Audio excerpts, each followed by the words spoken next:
Assalamualaikum warahmatullahi wabarakatuh.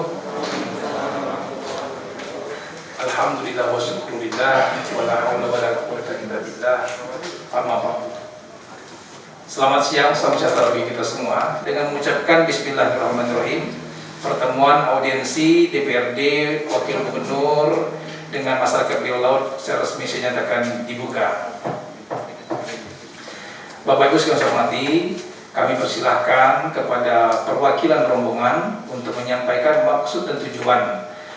Yang saya ingin jelaskan Pak di sini Pak, kami nelayan di Desa Biau Laut itu umumnya nelayan pesisir Pak. Sedangkan kapal isap yang operasi sekarang Pak di tempat kami tangkap nelayan pesisir Pak. Jadi kami berharap kepada bapak-bapak, tolonglah Pak, bagaimana dengan nasib kami nelayan kecil. Sedangkan sekarang Pak, di darat haram malam lah Pak, mau berkebun, lokasi nggak ada lagi Pak, lubang-lubang semua Pak. Bapak juga mungkin sudah tahu. Jadi harapan kami, masyarakat nelayan pesisir Pak, umumnya Desa Biau Laut, satu-satunya berharap pada laut itulah Pak. Bagaimana Pak kalau laut itu sudah habis diolah dari kapal isap Pak? Bagaimana kami nak hidup, anak ini kami makan Pak? Kami datang ke sini Pak ingin menyampaikan permasalahan di daerah kami sekarang. Terkendala beroperasinya KIP. Sedangkan seperti yang sudah disampaikan oleh Pak Albian tadi, beroperasinya kapal isap itu terlalu menepi ke pesisir Pak. Sehingga kami nelayan pesisir ini yang alat tangkap kami serba kecil itu sangat diresahkan atau diganggu Pak. Karena benar-benar tepat di area kami menangkap.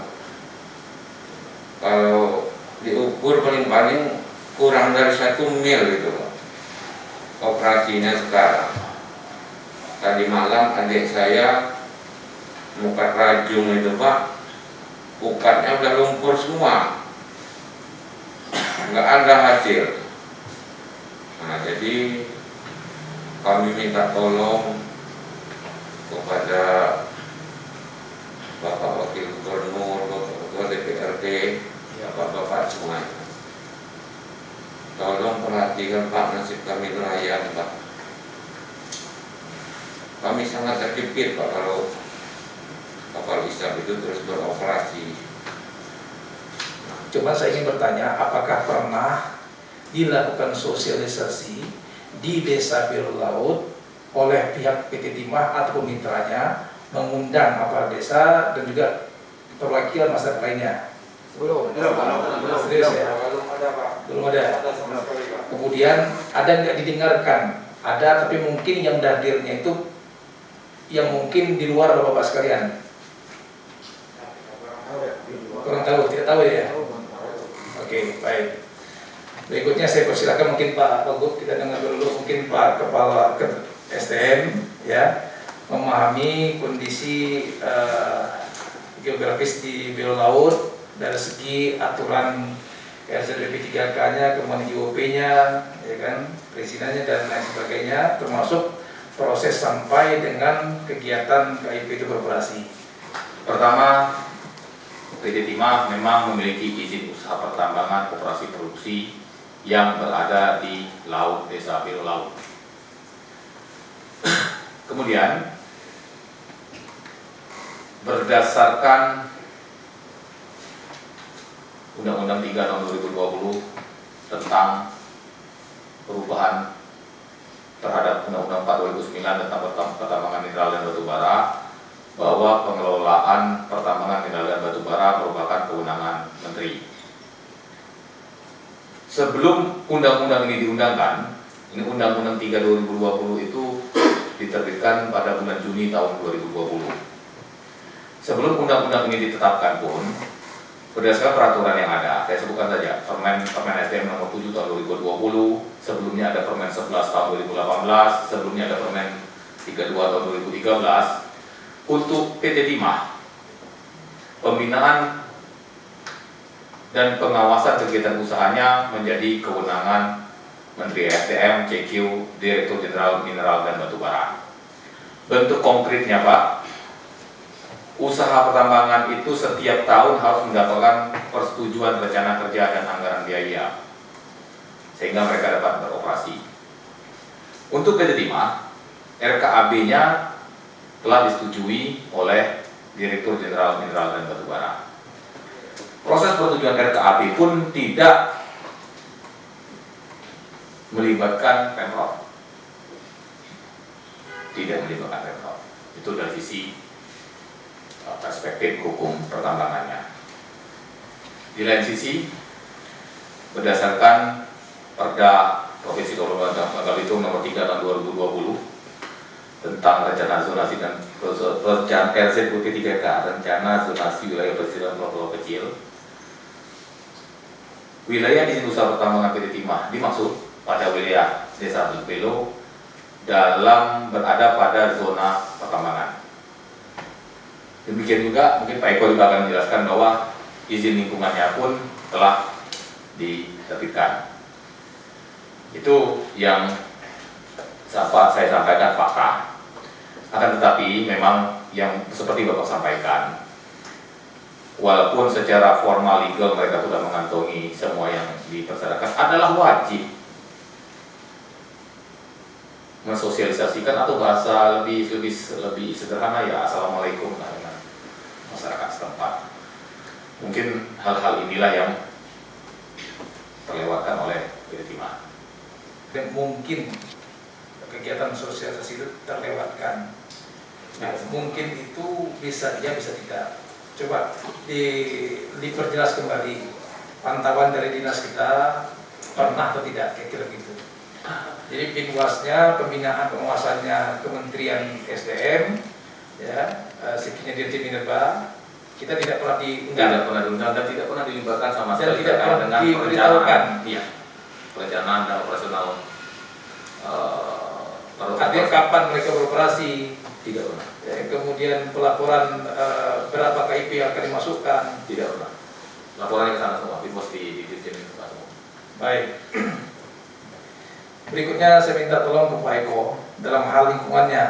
Nah, memang izin AMDAL PT Timah ini kan izin secara global. Namun secara sekupnya Biro Laut, apakah betul tidak mesti harus diberitahukan untuk mengundang stakeholder terkait dalam hal operasional mereka itu? Jadi apa yang disampaikan Bapak-Bapak tadi memang sebetulnya saya melihatnya dari sudut pandang lingkungan. Saya ingin sampaikan dulu bahwa PT Timah ini adalah perusahaan yang mungkin paling lama mendapatkan izin. Kami memiliki catatan ini, mereka punya studi evaluasi lingkungan, Pak. Itu pertama sekali itu tahun 1990, pada saat itu dikeluarkan oleh Kementerian SDM pada zamannya. Kemudian di tahun 2009 kemudian berubah menjadi AMDAL terpadu. 2009 itu di AMDAL terpadunya dikeluarkan oleh Gubernur. Nah, yang dilakukan studi itu adalah pada wilayah darat dan seluruh wilayah laut yang ada di Bangka Belitung, Pak. Jadi memang di dalam AMDAL itu sebetulnya dia melihat apakah suatu kegiatan itu ketika berdampak bisa dikelola, gitu ya. Termasuk salah satu yang Bapak sampaikan di sini adalah sebetulnya dampak sosialnya. Artinya pekerjaan penambangan itu mungkin bisa saja terjadi dampak sosial, karena di lokasi yang sama ternyata ada nelayan yang juga memanfaatkan ruang itu untuk mencari ikan itu tadi, ya. Nah, apa yang saya tangkap dari Pak Noridi, ya. Pak Noridi itu sebetulnya sudah membuka ruang, Pak. Membuka ruang artinya masyarakat ini sebetulnya pengen diajak bicara. Nah, itu dimungkinkan Pak di dalam dokumen lingkungan itu dimungkinkan, karena memang apapun bentuknya perusahaan, meskipun dia sudah mendapatkan izin lingkungan, artinya ketika dia sudah mendapatkan izin lingkungan di dalam dokumen AMDAL itu, dia sudah pasti sejak awal itu sudah melakukan sosialisasi, Pak. Sejak awal dia sudah melakukan sosialisasi. Makanya di sana kita tanya gitu, apa betul masyarakat sudah dilakukan sosialisasi, kemudian kalau terjadi dampak-dampak sosial seperti ini, bagaimana cara menanggulanginya? Nah, itu dipastikan mereka punya cara untuk melakukan dampak sosial itu, Pak. Tapi pertanyaannya apakah ini dilakukan, itu yang akan kita cari tahu gitu. Nah, artinya kita bisa melihat dari aspek situ gitu. Nah, nanti masukan bapak-bapak ini yang saya tangkap adalah pertama, bapak-bapak mungkin merasa belum diajak bicara secara penuh gitu ya. Itu nanti, itulah yang nanti mungkin akan kita lakukan fasilitasi kepada PT Timah, sehingga ini ada jalan keluarnya, Pak. Kalau dari aspek izin lingkungan, memang mereka ini legal. Apa yang disampaikan Pak Amir tadi, legalitasnya lengkap, Pak. Karena bagaimanapun PT Timah ini dia perusahaan pemerintah, perusahaan negara yang tentunya izinnya ya pasti lengkap gitu, mungkin tidak gitu. Cuman di dalam pelaksanaan kadang-kadang di lapangan ada gesekan-gesekan dengan masyarakat setempat ya. Salah satunya seperti yang Bapak sampaikan tadi. Sekali lagi Pak Wagub, saya terus terang memahami kerisauan dari masyarakat Desa Birulau ini dalam hal seperti disampaikan oleh perwakilan tadi. Mereka melihat itu kehidupan lebih lama, berkelanjutannya. Jadi sisi sustainable living-nya. Nah, ini yang mesti harus kita pikirkan. Dan kita bisa melihat dari dokumen lingkungan itu, nanti kita cek PT Timah dengan mitranya, apakah mereka sudah komit dengan hal-hal yang sudah menjadi kesepakatan, komitmen di dokumen lingkungan yang sudah kita berikan itu. Namun satu hal Pak Wagub, saya mengusulkan, mungkin Pak Wagub nanti juga setuju, ini momen kita juga sedang mensukseskan Pilkada 2020 dan salah satunya juga di Bangka Barat. Saya berharap betul dari DPRD persoalan ini tidak menjadi pemicu yang tidak kita harapkan lah untuk boleh dikatakan mengurangi kualitas pilkada di Bangka Barat. Oleh karenanya saya mengusulkan saja, nanti saya lihat dari Pak Gubernur, dari pertemuan ini mungkin kita yang pertama akan segera menindaklanjuti dengan pertemuan dengan PT Timah dan Kapolda. Kedua, kita berharap segera mungkin untuk stop sementara dulu, ya kan, sampai dengan pilkada selesai, ya kondisi itu, sambil nanti kita mencari solusinya, pendekatan dengan teman-teman perwakilan itu, seperti yang disampaikan itu. Ini harapan saya, Pak, ya. Dan insya Allah kalau misalkan ini baik, ya, mohon ditanggapi oleh Pak Wakil Gubernur. Nah, satu-satunya jalan harapan dari Bapak tadi ada dua kalau saya melihatnya.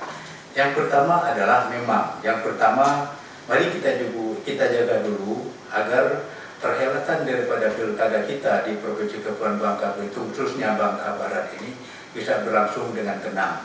Untuk hal ini kami akan mencoba juga untuk mengkomunikasikan lebih awal secara khusus mengenai masalah ini kepada pihak PT Timah. Pasti itu. Terus kemudian kami juga akan menyampaikannya secara menyeluruh. Apa yang disampaikan oleh bapak-bapak tadi kepada PT Timah, kami tinggal cari waktu paling lambat hari Kamis. Pimpinan dari PT Timah dan juga Polda akan bersama-sama dengan kami untuk menyikapi suara daripada masyarakat, isi hati daripada masyarakat Belo Laut yang pada hari ini bersama-sama dengan kami di sini. Tapi yakinlah dengan kami tidak akan diam. Kami perhatikan suara hati daripada bapak-bapak semuanya. Saya juga bersama-sama dengan Ketua DPRD merasakan bagaimana satu kondisi kehidupan kita yang semuanya kita bisa mencari untuk menunjang kehidupan ekonomi kita. Tapi kemudian karena adanya hal tersebut terjadi suatu kondisi yang demikian. Kalau sudah terjadi kondisi yang demikian, maka kalau dulu dikatakan bahwa akan diberikan kontribusi dan lain sebagainya, kami ingin dengar nanti dari pihak tersebut. Benar nggak hal itu pernah diangkat? Kalau misalnya nggak benar, tapi masyarakatnya sudah berada pada kondisi seperti sekarang ini, mari kita duduk bersama-sama untuk mencari jalan agar masyarakat yang ada di sekitar tidak sengsara, masyarakat di sekitar bisa hidup walaupun misalnya hidup cukup, namun demikian masih dapat untuk menghidupi keluarganya. Kira-kira begini Pak Sekalian hormati, Pak Gubernur, konkretnya mungkin segera Pak Wakil Gubernur kirimkan surat kepada Peritima, tembusan kepada DPRD dan Kapolda sehubungan dengan audiensi masyarakat Belu Laut di DPRD pada hari ini. Ya, kemudian dalam hal dampak sosial lingkungan, ya kan, yang Menteri Informasi salah satunya belum tersosialisasikan dengan baik, dan juga berkaitan dengan harapan kita bersama agar pilkada tanggal 9 Desember berjalan dengan tertib dan tenang, Pak, ya. Maka kita minta kiranya PT Timah dan mitranya untuk melakukan pemberhentian sementara, jadi gitu kan, operasionalnya sambil menunggu, ya kan, nanti kita penyelesaian berikutnya, kira-kira gitu, Pak, ya. Nah, jadi kita lihat dari segi, bukan segi pertambangannya, tapi dari sisi lingkungannya. Jadi surat pun dari lingkungan hidup. Jadi nomor surat pun dari lingkungan hidupnya. Kita ambil celah di situ, Pak Eko, ya. Aku di situ. Jadi kita sudah jelas kalau dari sisi SDM-nya, maka kita lihat ngambilnya dari sisi ini. Karena kalau yang operasional pertambangan itu kewenangan pusat, semuanya mereka yang itu. Tetapi kita dari segi amdalnya. Saya itu Bapak sekalian dihormati, ya, yang dapat kami rumuskan kira-kira, ya kan. Saya demikian, terima kasih atas segala perhatian, terima kasih Pak Wakil Gubernur dan staf, terima kasih teman-teman masyarakat Belu Laut. Harap bersabar, tenang, tolong maaf jangan anarkis kita, karena kalau anarkis mohon maaf tanda kutip ditunggu-tunggu orang, itulah harapan orang, nanti yang rugi kita semua, anak cucu kita semua ruginya. Karena dengan berdalih bahwa itu semuanya legal, ya mereka tetap akan beroperasi. Nah, sekarang kita cari solusinya dengan searif-arifnya, kira-kira gitu ya. Baik, demikian.